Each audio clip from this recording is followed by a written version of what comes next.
más pacientes que no están en relación directa o exposición directa a tabaco y desarrollan cáncer de pulmón. Ahorita vamos a ver algunas cifras, específicamente en el INER, que tenemos la posibilidad de abordar pacientes que no son fumadores y que desarrollan este tipo de neoplasias.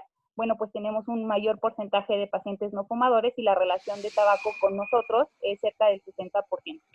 Y bueno, pues vamos a ver esto de tabaquismo en cáncer de pulmón y cómo se debería de abordar un paciente que es fumador y que quiere dejar de fumar.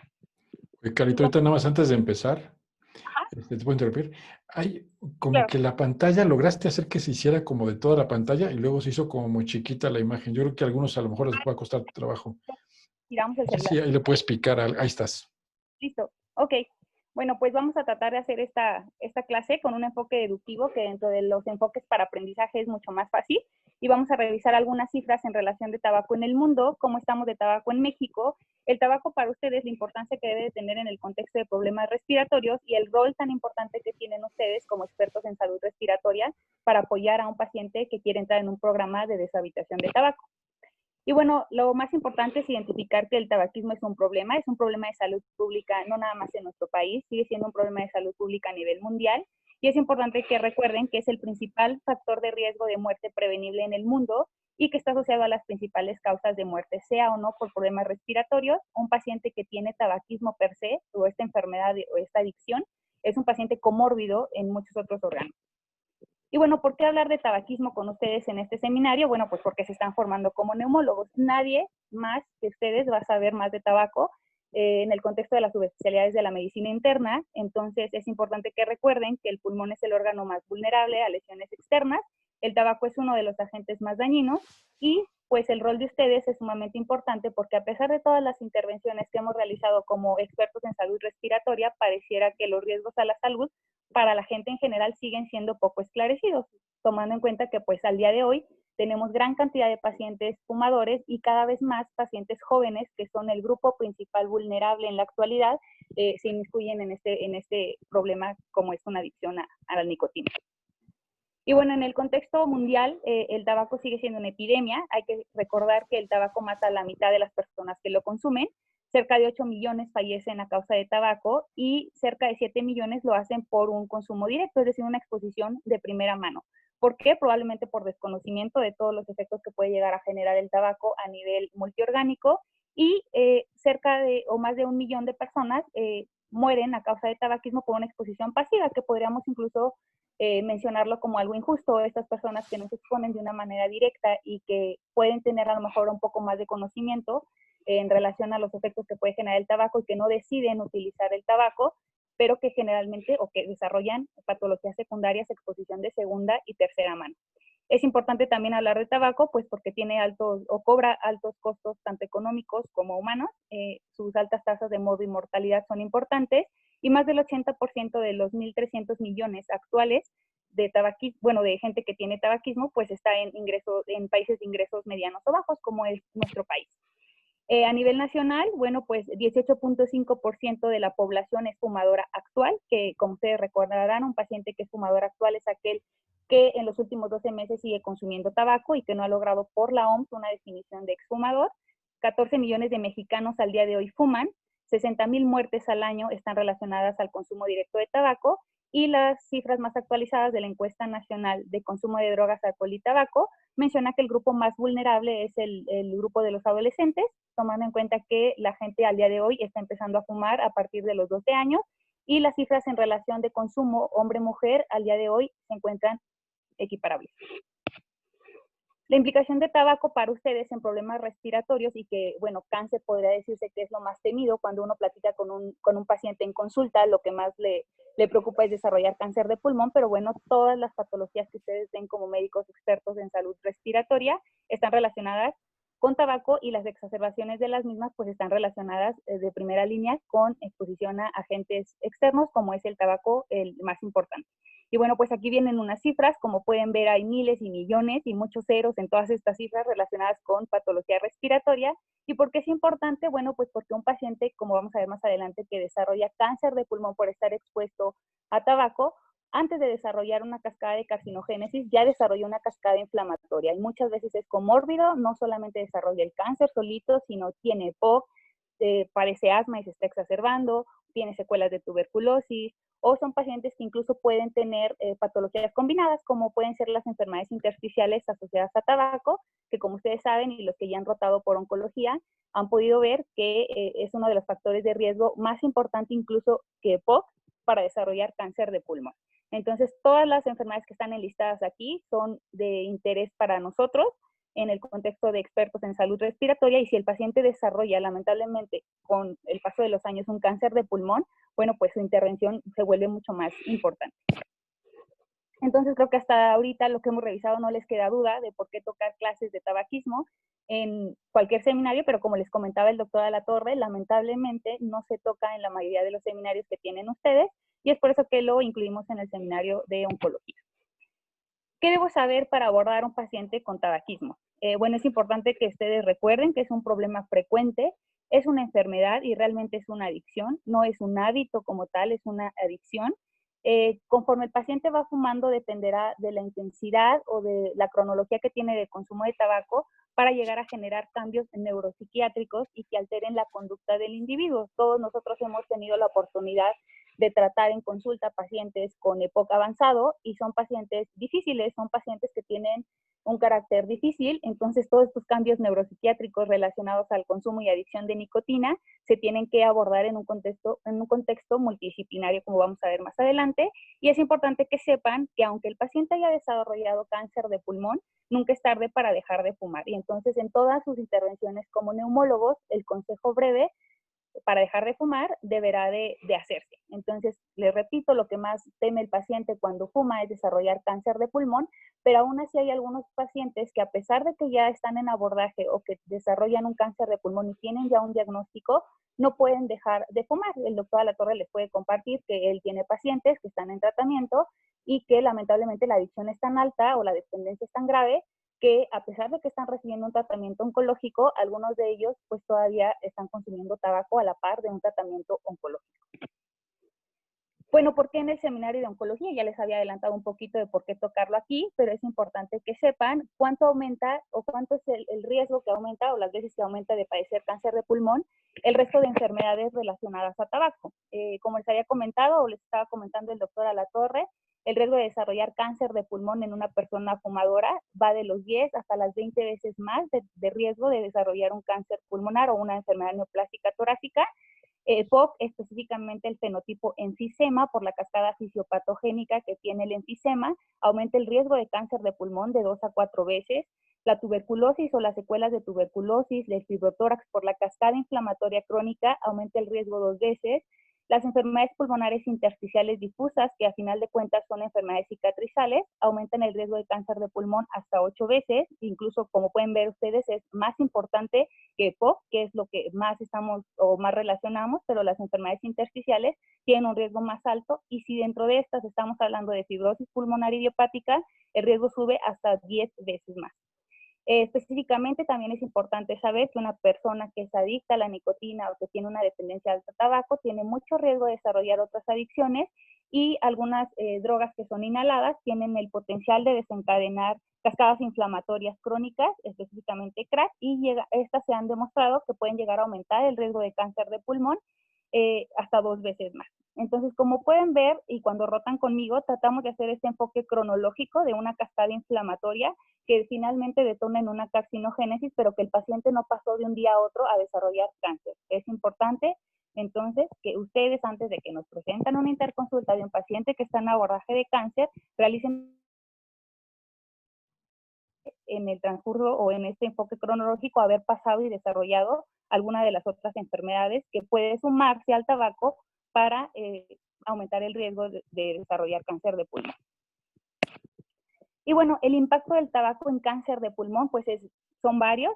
Como les había comentado el doctor Alatorre, es la principal causa de cáncer de pulmón. A nivel mundial es un 80-20%, es decir, el 80% de los fumadores desarrollarán cáncer de pulmón, y en el INER tenemos una relación de 6 a 4, y esto es por lo que les había comentado. El INER, al ser un centro de referencia de patología pulmonar, no necesariamente todos fumadores, tenemos una gran cantidad de pacientes que son no fumadores, pero que a final de cuentas, por alguna otra patología, desarrollan una cascada inflamatoria crónica a nivel pulmonar que detona a final de cuentas en carcinogénesis. Entonces, nuestra relación es 60% fumadores, 40% no fumadores. Y bueno, este es un subgrupo muy importante de cáncer de pulmón que, bueno, ya tocaremos en charlas más adelante durante el seminario. El tabaco tiene que ver con la etiología, tiene que ver con el tipo histológico del cáncer de pulmón. Como ustedes saben, está relacionado más a etiologías escamosas, a etiologías de cáncer de pulmón de células pequeñas, y la intensidad y la duración también tienen mucho que ver en el contexto de cáncer de pulmón. Tiene también cabida en el estadio de la enfermedad y en el potencial efecto de tratamiento. Aquí les pongo y subrayo un poquito lo que es la quimioterapia. Como les ha comentado el doctor Alatorre en otras charlas, actualmente pues la quimioterapia en monoterapia, es decir, solita, pues ha dejado de ser un estándar de tratamiento para cáncer de pulmón, pero bueno, hay que contextualizar nuestra situación. Muchos de nuestros pacientes lamentablemente solo podrán acceder a quimioterapia y no es lo mismo un paciente que va a recibir un tratamiento oncológico si no fumó a que si fumó, o peor aún, si sigue fumando durante el tratamiento oncológico. Aumenta el potencial de toxicidad pulmonar secundaria a una quimioterapia y disminuye la efectividad o el control del tumor si el paciente está fumando o si dejó de fumar cercano a que empezó el tratamiento con un citotóxico. Las comorbilidades por tabaco, pues definitivamente tienen un impacto negativo. No es lo mismo un paciente que no tiene POC o que tiene un síndrome combinado, por ejemplo, el POC más fibrosis pulmonar y aparte desarrolla un tumor. Entonces tiene un impacto importante, ese impacto es negativo. Y bueno, también hay otro contexto o otro concepto que lo van a ver más adelante en el seminario y en otras clases, que es la carga mutacional tumoral. Es decir, un paciente entre más fuma, esto en el contexto de inmunoterapia, entre más fuma, desarrolla más alteraciones mutacionales, es decir, más alteraciones genéticas, y pareciera que esto es un predictor de respuesta a la inmunoterapia. Esto es contrario. Sin embargo, cuando nosotros hablamos de esto, damos este concepto, es muy importante que el paciente no se quede con la idea de que entonces fumar es mejor. O sea, y siga fumando porque le va a ir mejor con una inmunoterapia. O sea, definitivamente ese no es el mensaje, pero es un concepto que, a diferencia de la quimioterapia, es completamente distinto si el paciente estuviera recibiendo un tratamiento inmunológico para el control del cáncer de pulmón. La toxicidad, como les había comentado, es más alta si el paciente sigue fumando o con un paciente fumador pesado, y es importante que ustedes conceptualicen este enunciado de no existe ninguna modalidad segura ni ninguna intensidad segura.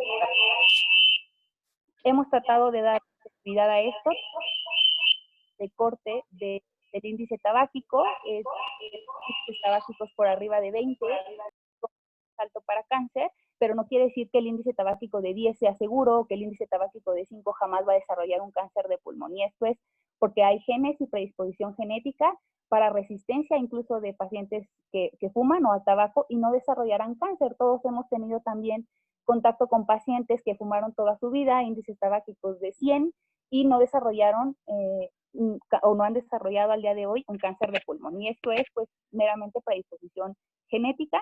Y bueno, también es importante que sepan que cuando un paciente va a recibir un tratamiento por cáncer de pulmón, pues definitivamente debe de tener tratamiento. Si sigue fumando, debe tener tratamiento para dejar de fumar, pero los filtros y algunas otras variedades como cigarrillos light, las pipas o incluso los cigarrillos electrónicos, pues no son inocuos. De hecho, son dispositivos dañinos y el paciente debería de evitarlos y entrar mejor en un programa de deshabituación, que es lo que nos toca a nosotros como expertos en salud respiratoria, ver cómo se aborda un paciente de este tipo y ver cuáles son los medicamentos que nosotros podríamos recomendar o que son los estándares para un tratamiento de deshabituación de tabaco. Y bueno, como les había comentado, por mucho es el principal factor de riesgo.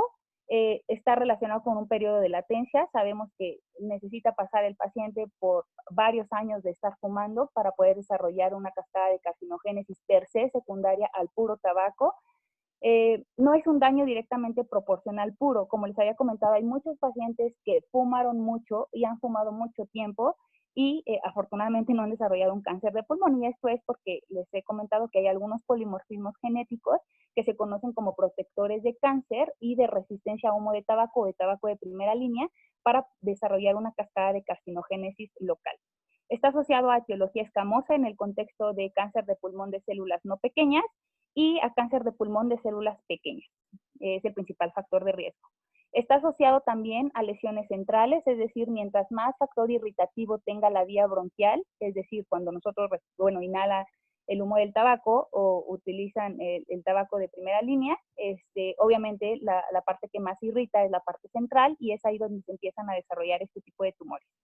Es de peor pronóstico desarrollar una lesión central. ¿Por qué? Pues porque genera obstrucción de la vía aérea central, genera hemostisis y definitivamente impacta en la calidad de vida. Pero afortunadamente, ustedes como neumólogos, al liberar la vía aérea o al controlar la hemoptisis que se puede llegar a presentar por lesiones centrales secundarias a tabaco en el contexto de cáncer, son las únicas medidas que, al igual que el manejo del derrame pleural, impactan en la calidad de vida de un paciente oncológico. Y bueno, pues ya habíamos platicado que tienen menor respuesta a los tratamientos citotóxicos. ¿Cuál es el objetivo entonces cuando nosotros estamos frente a un paciente que fuma independientemente si tiene o no cáncer? Bueno, pues será la deshabituación. Y esto se tiene que individualizar. ¿Qué herramientas tengo yo para ayudar a un paciente a dejar de fumar? Pues tenemos varias, pero como les comenté, tiene que ser un tratamiento individualizado. No es de darle una receta por Champix a todos los pacientes y vaya y cómpreselo y utilícelo y va a dejar de fumar con eso. Definitivamente eso se asocia a fracaso, a recaídas, y es porque no tienen un programa de deshabituación completo con un experto en salud respiratoria como son ustedes. Entonces, tenemos desde la terapia cognitivo-conductual, que por eso tiene que ser esto multidisciplinario, porque esto lo llevan los médicos psiquiatras, ni siquiera es un médico psicólogo, es un médico psiquiatra experto en adicciones. La terapia de reemplazo de nicotina, tenemos terapias farmacológicas fuera del reemplazo de nicotina, como es la vareniclina, el bupropión y la nortriptilina. Tenemos, los dispositivos electrónicos y la terapia doble o la terapia triple. Aquí vienen los esquemas de cómo se manejaría una terapia doble y cómo se manejaría una terapia triple. Cuando vamos a combinar terapias, la terapia cognitivo-conductual en todos los esquemas participa. Y ya si es doble, bueno, pues lo ideal sea que sea un sustituto de nicotina, y si es triple, pueden ser 2 sustitutos de nicotina o bien un sustituto de nicotina más una terapia farmacológica fuera del contexto de reemplazo de nicotina. Entonces tenemos varios esquemas, como pueden ver, y esto se tiene que individualizar. ¿Y cómo vamos a poder identificar cuál sería lo mejor para cada uno de nuestros pacientes? Bueno, pues conociendo un programa de deshabituación de tabaco. Lo más importante es, se los pongo aquí en 3 o 4 pasos explicado para que ustedes sepan todo lo que se le tiene que hacer en una consulta de una deshabituación tabáquica a un paciente que quiere dejar de fumar. Es importante también que ustedes sepan que si el paciente no quiere dejar de fumar, no va a haber nada, ni un medicamento caro, ni combinar 2 o 3 tratamientos que lo pueda ayudar a dejar de fumar. Lo más importante es que en todas las visitas médicas nosotros hagamos consciente a nuestro paciente de que lo mejor que le puede pasar en esta vida es dejar de fumar. Es importante conocer el tipo de fumador, y esto lo vamos a saber ahorita más adelante. Ahorita les voy a explicar cómo se llega a esto. Y el entendimiento del problema. ¿Cuál problema? Bueno, pues que es una enfermedad, es una adicción, y que el paciente tiene que estar motivado para dejar de fumar. Identificando al tipo de fumador lo vamos a hacer en base a las fases de cambio. Tenemos 5 fases de cambio en un programa de deshabituación y tenemos que ver en cuál se encuentra nuestro paciente.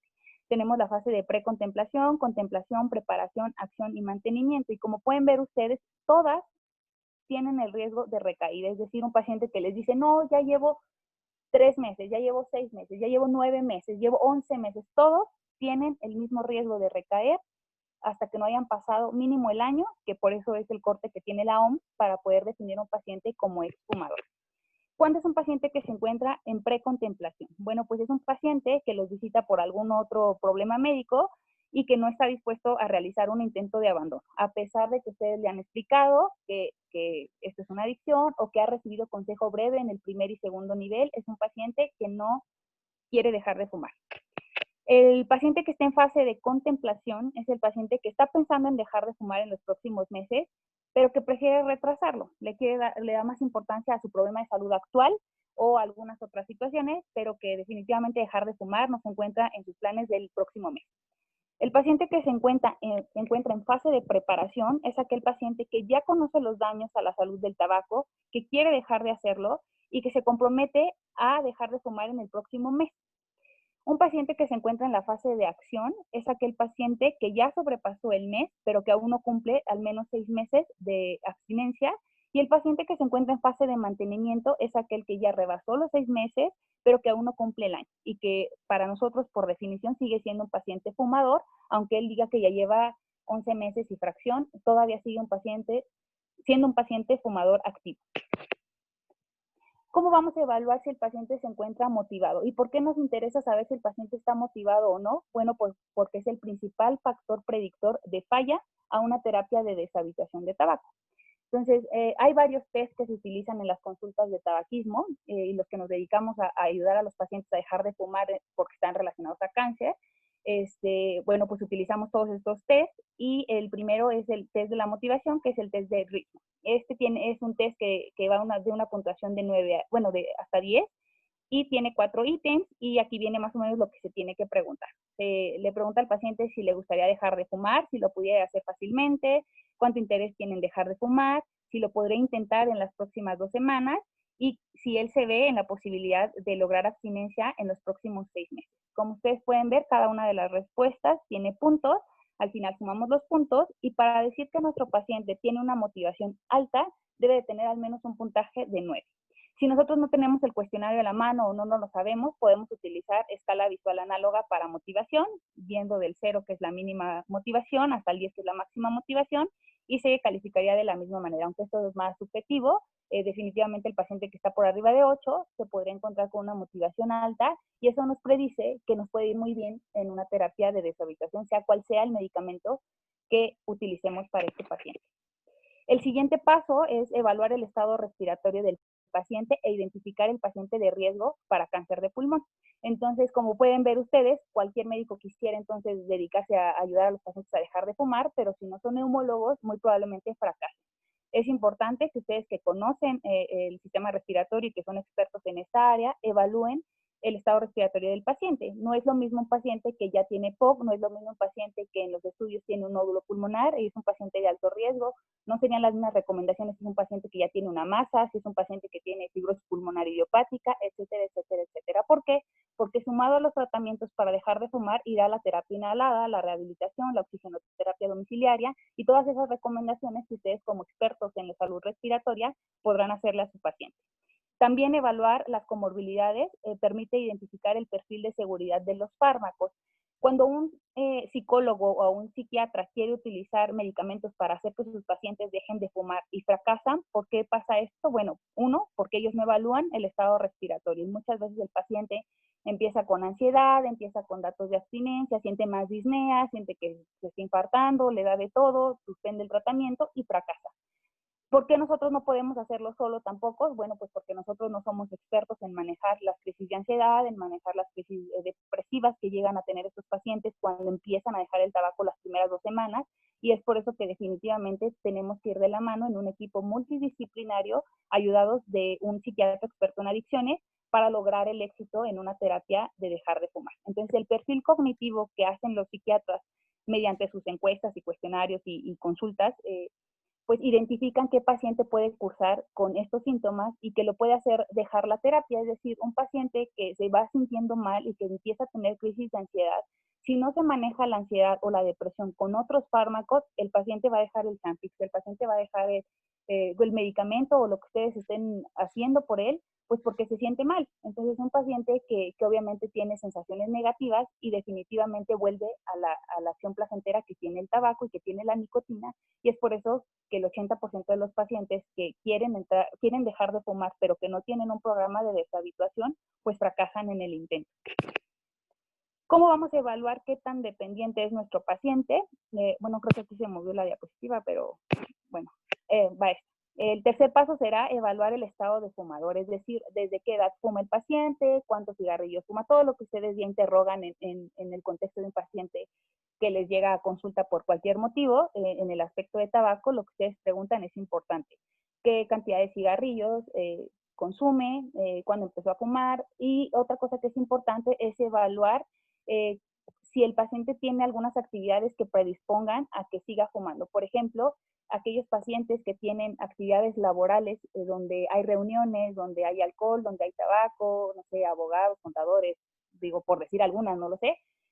Son pacientes que aunque quieran entrar en un programa de deshabituación, lamentablemente el entorno social de su trabajo no lo permite. Ajá, y son pacientes que tienen recaídas mucho más frecuentes y que tienen, a pesar de todo el intento que haga él como paciente y nosotros como médicos que estamos liderando su terapia de deshabituación hagamos, muy probablemente vamos a fracasar. Entonces, todo eso se tiene que preguntar y aunque pareciera muy banal, en el contexto de un programa de deshabituación cobra mucha relevancia.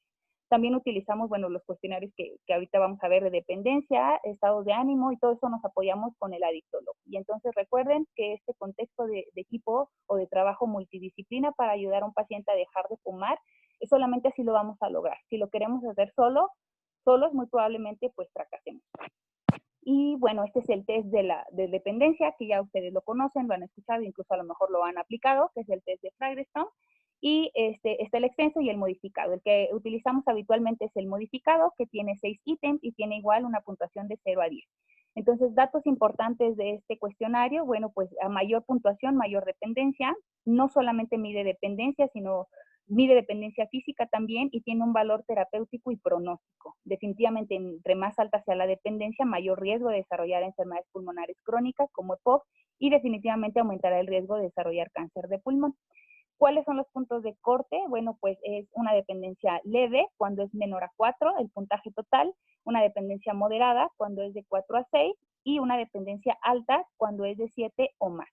¿Por qué es importante? Porque es el segundo factor predictor de falla, tener una dependencia moderada o alta en una terapia de deshabituación. Entonces, como hemos comentado, la motivación y la dependencia son los más importantes y digamos que la mejor combinación sería motivación alta, dependencia leve. Y bueno, el cuarto paso será el inicio de un tratamiento. ¿Qué tratamiento? Bueno, pues al día de hoy la terapia trimodal es la más efectiva y la considerada gold estándar para un programa de deshabituación. Terapias en monoterapia, como es el cigarrillo electrónico, no sirve de nada. Monoterapia con Chantix o monoterapia con bupropión o alguna otra, tampoco sirve de nada. ¿A qué me refiero con nada? Bueno, pues el porcentaje de abstinencia que se puede llegar a lograr es menos del 20% en una monoterapia, sea cual sea. Cuando nosotros utilizamos una terapia dual o una terapia combinada, al menos con dos, tenemos un porcentaje de éxito del 40%.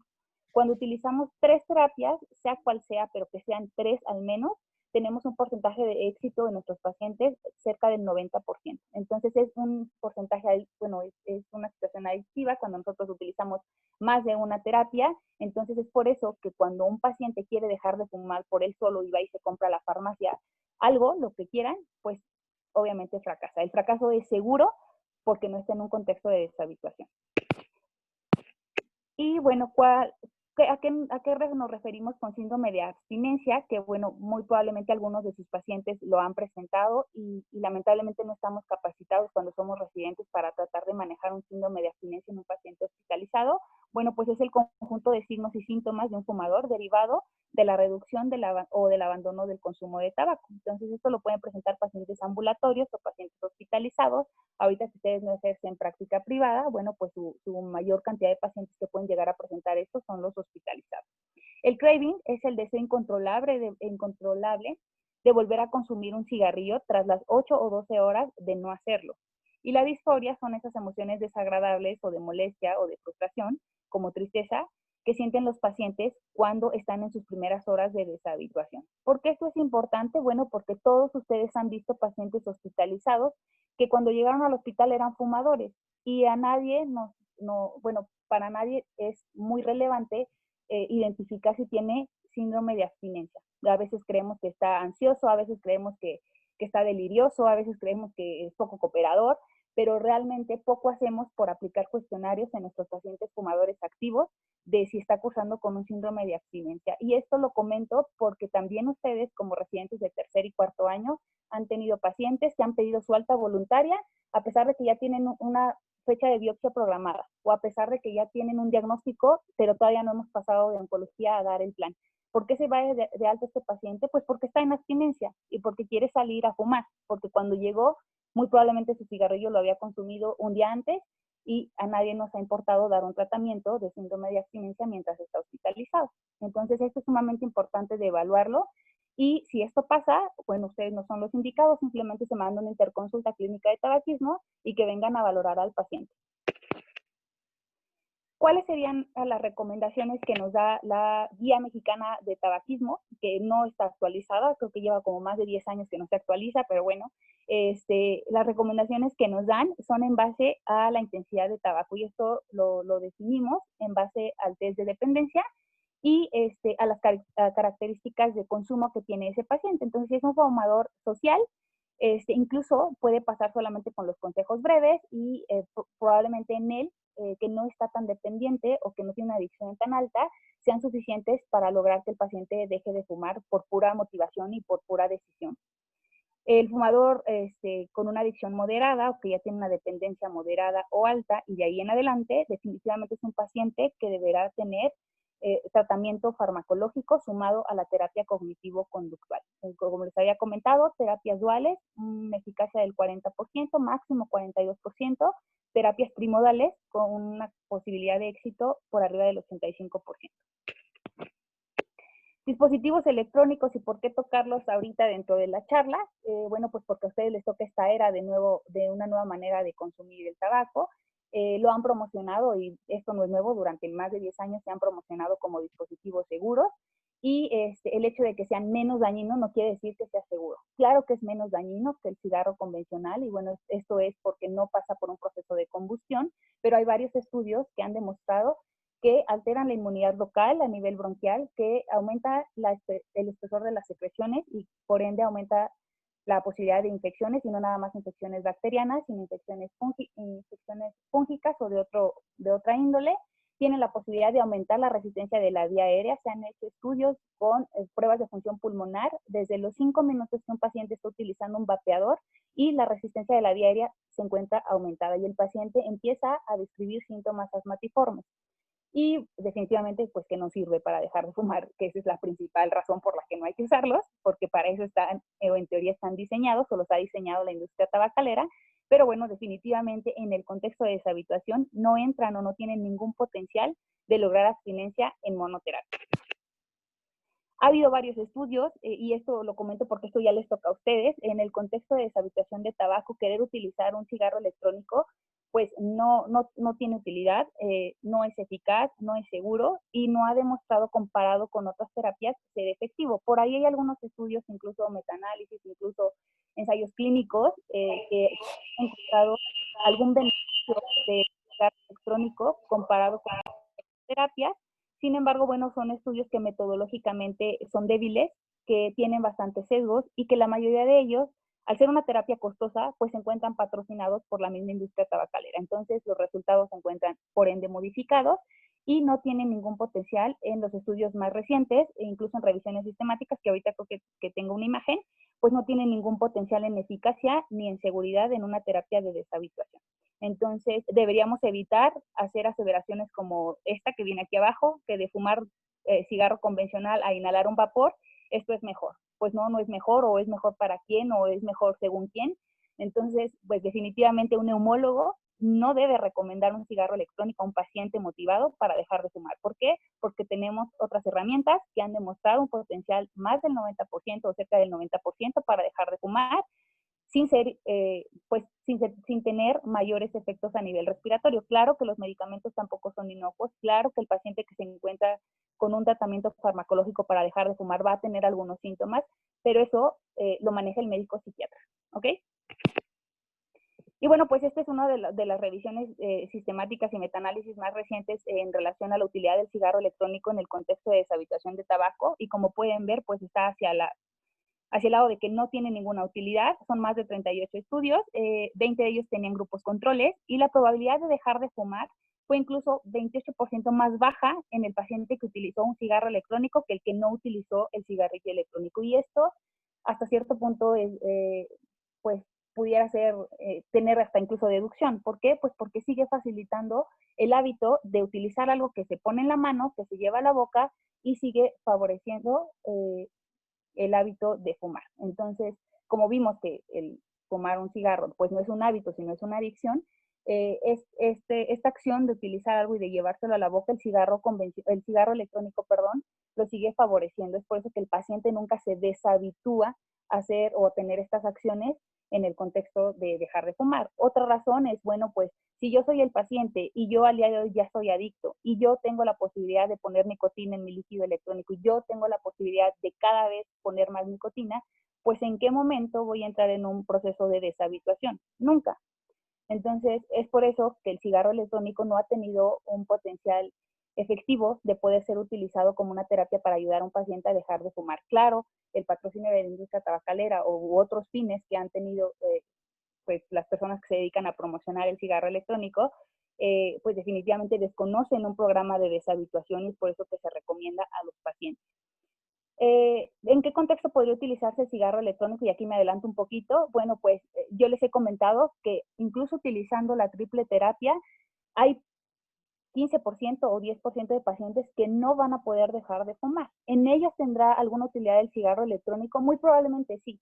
¿Cuál sería la utilidad? Bueno, sería en el contexto de una política de reducción de daños. ¿Por qué de reducción de daños? Bueno, pues porque no están expuestos a los carcinógenos de un cigarro convencional y si a pesar de que él ya estaba motivado, si a pesar de todos los intentos que hice yo como experto en una terapia combinada o una terapia triple, no logramos que el paciente dejara de fumar, pues fumar o utilizar un cigarrillo electrónico probablemente sea mejor que seguir utilizando cigarrillo convencional, pero podría ser solamente en ese contexto, no que sea de primera línea, no que sea en monoterapia y no que sea para todos los pacientes que quieren dejar de fumar. En este otro estudio sí se trató de evaluar cuál era el potencial del cigarrillo electrónico en una terapia de deshabituación completa, con cuestionarios, con psiquiatras, con medicamentos, en terapias combinadas. Y como pueden ver ustedes, tanto al seguimiento de los 3 meses como al seguimiento de los 6 meses, el cigarrillo electrónico no tuvo el potencial de ayudar a los pacientes para dejar de fumar. Incluso tenía tasas de abstinencia mucho más bajas, con pesas estadísticamente significativas, que el paciente que no utilizó el cigarrillo electrónico. Y esto, como les había comentado, es porque siguen favoreciendo el hábito de utilizar algo que se pone en la mano, que se lleva a la boca, que te da tranquilidad, y esto es porque el 80-90% de los usuarios de cigarrillo electrónico al día de hoy utilizan nicotina. Beneficios de dejar de fumar en todo momento, pueden ser incluso desde inmediatos, mediatos o tardíos. Es importante que todos los días que tengamos un paciente que fuma, hagamos las recomendaciones de dejar de fumar. Les he repetido, nunca es tarde, incluso si el paciente tiene ya un cáncer de pulmón, mucho podemos hacer por ellos todavía. Entonces, los beneficios pueden ser incluso inmediatos, y aquí vienen algunos de ellos, la mayoría con potencial efecto a nivel cardiovascular, y es importante que ustedes sepan que cuando un paciente deja de fumar, debe de pasar al menos de abstemio, más de 30 años, para poder equiparar su riesgo de cáncer a un paciente no fumador. Entonces, como pueden ver, un paciente que deja de fumar, pues casi nunca va a equilibrar su riesgo al de un no fumador pues por la esperanza de vida, ¿no? Y que ellos son pacientes comórbidos para cuando tienen una dependencia alta, entonces muy probablemente su riesgo nunca se equipare al de un no fumador, pero los efectos que pueden llegar a tener son multiorgánicos y se pueden beneficiar en todo momento de dejar de fumar. Y bueno, pues como conclusiones de abordaje de tabaquismo, como ustedes son expertos en salud respiratoria y nadie lo va a hacer mejor que ustedes, de ahí el interés de tratar a un paciente fumador. Bueno, pues es que es multidisciplinario, pero ustedes tienen el rol principal, ustedes son quien va a liderar ese equipo multidisciplinario y son ustedes los que van a decidir cómo se aborda, cómo se estudia y cómo se trata a ese paciente y en qué momento para ayudarlo a dejar de fumar. Debe ser guiado, como les había dicho, por ustedes y en todo momento tratar de motivar al paciente independientemente de la patología por la que se esté presentando a su consulta o cuando los ven ustedes en el hospital, si están en el 1, si están en el 2, si están en el 5 o están en el 3. Todo paciente que fume debería de recibir por sus médicos residentes un consejo para dejar de fumar. Y pues en cualquier momento hay beneficio. Recuerden, como les he comentado durante toda la charla, nunca es tarde para dejar de fumar. Podemos hacer mucho por nuestros pacientes fumadores. No es sencillo, no es barato, pero el paciente se beneficia en todo momento de dejar de fumar. Y bueno, pues no sé si tengan alguna duda. Realmente hablar de tabaco es muy largo, es mucho, pero quiero dejarles esto como para que tengan una visión de lo importante que es su intervención en ayudar a un paciente para dejar de fumar. Esto nadie nos lo enseña mientras somos residentes. Incluso salimos y nadie lo vuelve a tocar. En ningún momento lo vuelven a tocar. Cada quien tiene que aprender sus terapias de deshabituación sobre la marcha y son de los principales motivos de consulta en la consulta privada. Y es importante que ustedes que se encuentran en formación salgan con esa visión de que en todo momento pueden ayudar a su paciente a dejar de fumar y que no va a haber nadie que conozca más y que no va a haber nadie que lo haga mejor que ustedes. Y en el contexto de formación como expertos en salud respiratoria, siéntanse también con la obligación de saberlo, puesto que ustedes tienen acceso a programas de deshabituación, tienen una clínica de tabaquismo, tienen la forma de estudiar a sus pacientes en términos de afección pulmonar, en términos de adicciones, en términos de imagenología, de todo, y de todos los residentes a nivel nacional, los que se encuentran mejor capacitados en salud respiratoria son ustedes. Entonces, si bien es un privilegio, también es una responsabilidad muy alta tener este papel de ser médicos residentes del instituto, puesto que es el mejor instituto de salud respiratoria, incluso a nivel Latinoamérica. Entonces, sería bastante penoso que sus pacientes sigan fumando a pesar de haber tenido 15 días de abordaje diagnóstico en un pabellón y que alguno de ustedes haya estado a cargo de su caso. ¿Sale? No sé si tengan dudas. Yo tengo una duda, habla Daniel Camacho. ¿La terapia farmacológica se puede utilizar en embarazadas para el retiro de... No, depende y también tendrán que utilizar, depende si están en lactancia, no la puedes utilizar, incluso tendrías que utilizar medicamentos que corten la lactancia. Entonces, esos planes los platicas siempre con tu médico adictólogo para ver, incluso si puedes tú modificar las dosis, porque esa es otra. Hay medicamentos que están contraindicados en el embarazo, pero que si tú ajustas las dosis y alargas el plan de deshabituación, puede ser que tenga utilidad. Eso lo puedes tú modificar. Hay guías que te van a decir que no, que tiene que ser tal cual está el instructivo del medicamento y que no puedes modificar. No, claro que sí se puede modificar. Incluso hay pacientes o habemos neumólogos que tenemos a nuestros pacientes en tratamiento por varios meses, a pesar de que el Champix te dice que a las 3 semanas el paciente ya no debería de fumar. Y eso no es cierto. O sea, tú puedes extender tus tratamientos e incluso modificando tu dosis, dependiendo del trimestre, los podrías utilizar si es que tu paciente es candidata a una terapia triple.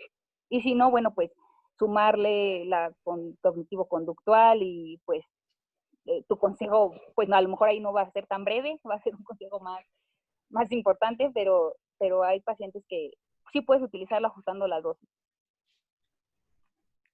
Parece que me tiene una pregunta también ahí, creo. Muchas gracias. ¿No? ¿De qué? No, porque veo como una manita de que pusieron Randall y me pusieron como una manita, no sé si eso sea... Yo tengo una, doctor, si me permite. Sí, por favor, Randall. Gracias. Primero, gracias, doctora Sánchez, por la presentación. No, ¿de qué? Como vio, pues yo soy de radiología torácica y quería enfocar un par de preguntas a eso. Ajá, La primera, claro. de pronto un poco más clínica, porque se habló de cuánto aumentaba el riesgo con fumado para EPOC, para cáncer y demás, y al suspenderlo, cómo mejoraba o cómo se disminuía el riesgo. Pero ¿hay alguna forma o hay alguna tabla que le diga a uno que fumando tanto por tantos años ya tiene un porcentaje para que eso ocurra? O sea, yo sé que se basa No. mucho en ese paquetes año, pero digamos, una persona que fume 15 paquetes año, 20 paquetes año, ¿a cuántos años ya tiene un porcentaje real de que le ocurra ya sea cáncer o EPOC o alguna cosa? Y la segunda pregunta, perdón, sería el papel de las imágenes en el paciente fumador. Ya hay estudios que se sabe que el tamizaje con tomografía, pues costo-beneficio no fue tan bueno. Entonces, ¿cómo lo manejan ustedes? ¿Con una radiografía de entrada? ¿Le hacen radiografías cada año? ¿Le mandan un tag a ciertos pacientes? Pues, no sé, una guía de cómo manejan las imágenes. Ok, mira, respecto a tu primera pregunta, realmente es difícil, ya lo comentaba el doctor Alatorre al inicio de la charla, puesto que si tú quisieras estudiar puro tabaquismo, tendrías que quitar todos los otros factores a los que puede estar expuesto tu paciente. Entonces, definitivamente es un estudio de ese tipo, pues es prácticamente imposible. Sí hay estimaciones de más o menos a partir de los cuantos años, y está estimado que a partir de los 15, 18 años de latencia es que el tabaquismo pudiera explicar la cascada de carcinogénesis de un paciente. Pero como habíamos comentado también, no, eso no quiere decir que un paciente que a lo mejor te ha fumado menos tiempo o te ha fumado en menor intensidad esté exento de desarrollar un cáncer, y esto es pues porque son enfermedades multifactoriales, aunque sí tienen un componente irritativo importante. El componente genético también es importante, y la exposición que pueden llegar a tener algunas otras sustancias o irritantes de vía respiratoria o agentes externos se suman. qué tanto se suman o qué tanto de manera objetiva puedo yo decirte, no, pues si se expone a esto, sube tanto, pues es imposible. No hay estudios que puedan ayudarnos en eso. Y respecto a tu segunda pregunta, que es muy importante y en el contexto de que tú eres un médico desde el punto de vista de radiología, lo que hacemos nosotros es identificar a los pacientes que al menos ahorita por guías internacionales cumplen criterios de pacientes de alto riesgo para desarrollar cáncer de pulmón. Sí estamos evaluando imágenes de tomografía. ¿Por qué? Bueno, pues porque se ha demostrado que hacer tomografía en el contexto de screening en estos pacientes de alto riesgo sí tiene beneficio. Ahora, en el INER te vas a dar cuenta que hay muchos pacientes que se salen de estos criterios de alto riesgo y que tienen imágenes sugestivas de malignidad. Nosotros, digo, ahorita no podemos estar ahí en el instituto, pero empezamos una consulta que denominamos clínica de nódulo pulmonar. Entonces, todos nuestros pacientes que tienen nódulos pulmonares incidentales, pero que tienen factores de riesgo, que no necesariamente es tabaco, es decir, que tienen EPOC por biomasa, por ejemplo, que tienen fibrotórax, que tienen bronquiectasias y que a final de cuentas, como les he comentado, son cascadas inflamatorias crónicas en el pulmón, son pacientes que pueden desarrollar cáncer de pulmón. Entonces, un nódulo, evaluar las características de malignidad es lo que nosotros hacemos independientemente si cumple por guías los factores de riesgo, que sería la intensidad del tabaco, la edad. Hemos tenido pacientes jóvenes con diagnóstico de adenocarcinoma pulmonar y que no se encontraban en el rubro de edad de paciente de alto riesgo y que se salen de las guías. Y es por eso que las guías eso son. Solamente son una serie de pasos que pueden ayudarte un poquito a la toma de decisiones, pero no quiere decir que fuera de esto tú no puedas tomar una decisión individualizada de hacer a lo mejor algún otro tipo de estudio, un estudio de medicina nuclear, un estudio con captación metabólica o llevar a tu paciente a una toma de biopsia, si es que tú estás viendo que por imagen tiene características de malignidad. Digo, tú sabrás las características de nódulos sugestivos de malignidad y es lo que nosotros hacemos como expertos de salud respiratoria en el instituto. Hola, doctora, ¿cómo está? Sí, Hola. también tengo una duda. Mencionaba sobre el uso de cigarrillos electrónicos como un tipo de terapia de control de daños. Mi duda es sobre si hay estudios o están bien descritos los carcinógenos o tóxicos que se asocian al desarrollo de cáncer de pulmón comparados con el cigarrillo convencional que están presentes en el cigarrillo electrónico. Gracias. Sí, de hecho, o sea, más que haber estudios comparando ambos, ya sabes tú cuáles son los carcinógenos potenciales en el cigarro convencional y prácticamente estos son los que derivan de la combustión, que creo que algo había platicado el doctor Centella, creo que ya con ustedes en la parte de carcinogénesis por tabaco, y aunque eliminas la mayoría de estos, casi el 80% de estos carcinógenos, hay algunas sustancias como el benceno, las aminas que se encuentran en el líquido electrónico y per se son consideradas carcinógenos potenciales. Entonces, sí se ha demostrado que gente que utiliza vapeadores desarrolla cascadas inflamatorias a nivel pulmonar. No tenemos estudios a largo plazo que pueda decir que desarrollan cáncer o activan una cascada de carcinogénesis, pero muy probablemente para allá va si está participando en cascadas de inflamación crónica, que como les he comentado, la inflamación crónica a nivel de las vías respiratorias por muchas otras causas puede desarrollar a la larga cáncer de pulmón. Entonces, cigarrillo electrónico da cáncer de pulmón, pues definitivamente ahorita no lo podemos decir, aunque tiene el potencial de desencadenar cascadas inflamatorias crónicas. Y más que desarrollarlas por sustancias activadas por la combustión, que como te comenté no participan en la combustión, los líquidos electrónicos sí contienen sustancias irritantes, incluso las glicerinas. Hay algunos tipos de glicerinas que está demostrado que per se pueden inflamar la vía respiratoria y entonces ahí empieza tu cascada de inflamación. ¿Qué tanto tiempo o de latencia tenemos de usar un vapeador a que desarrolle cáncer? Bueno, pues no lo sabemos, probablemente desarrolle Cevali antes de desarrollar cáncer de pulmón y ni siquiera tengamos tiempo de desarrollar